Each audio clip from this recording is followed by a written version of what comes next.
All right, in 33. This is one of those games that starts as a tale of hope and tragedy, but trust me, the reality of what's going on is not at all what it seems. Okay, so to get a grip, imagine this. Every single year, a mysterious figure known as the Paintress just changes a number on a giant monolith. And when she does, everyone who's that age or older, they just die. That's it. It's this terrifying countdown that began at 100, and this year, yeah, it's about to hit 33. So, as you can imagine, living in the city of Lumiere means life is totally warped by this. Everyone has a literal expiration date. I mean, how do you even live with that?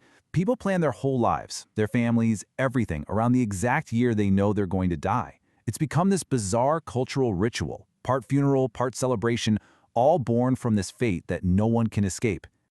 But, not everyone just sits back and accepts it. For almost 70 years now, some incredibly brave souls have formed these expeditions. Their one goal? Find the Paintress and end this whole nightmare. Now, every single expedition has failed. But here's the thing. Each one learns something new, passing that knowledge on, kind of like a relay race against death, paving the way for the next attempt.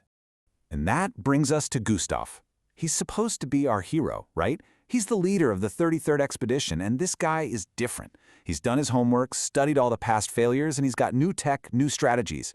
There's this genuine feeling, this real hope in the air, that maybe, just maybe, this is the one. This is the time it finally works. And then the game just completely pulls the rug out from under you.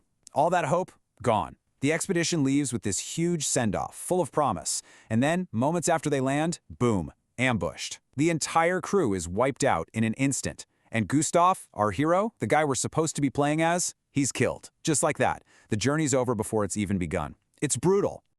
This quote just perfectly captures one of the game's first big ideas. Yeah, Gustav died almost immediately, but his legacy, all his research, the tools he built, the very idea of his mission, that's what keeps the story going.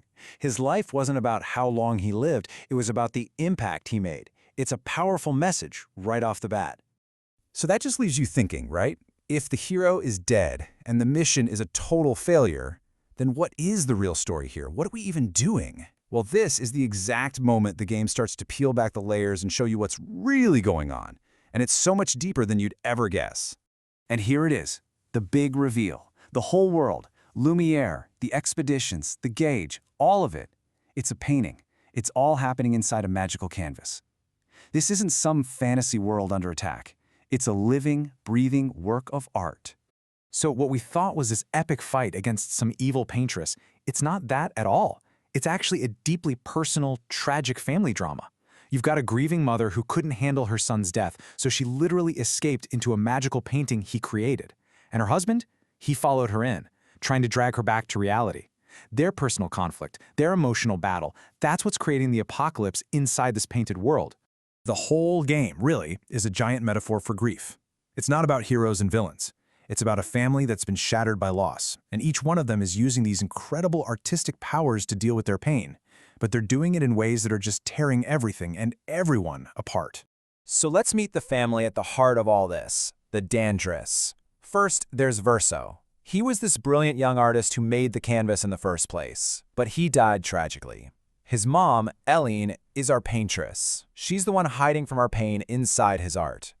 The dad, Renoir, he's actually the real source of the conflict. His desperate attempts to break her out of this delusion are what's causing the gauge. And then there's Alicia, the surviving daughter. She got pulled in too, and was reborn as a character named Mile with zero memory of who she really is.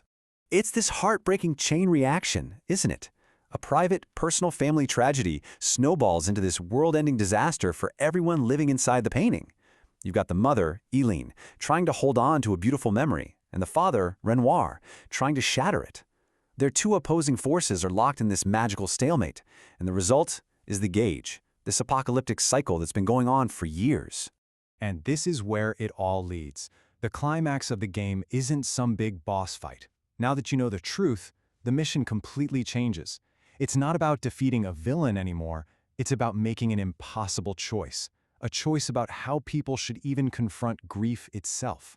This final choice is personified by two characters. On one side, you have Mile, who we now know is actually Alicia, the surviving daughter. and on the other, a painted version of her dead brother, Verso. Each of them represents a totally different, but completely human, way of dealing with all this pain. So, what do you do? Do you choose Miles' path and preserve this beautiful lie? I mean, inside the painting, she's happy, she's loved, she has no memory of the tragedy.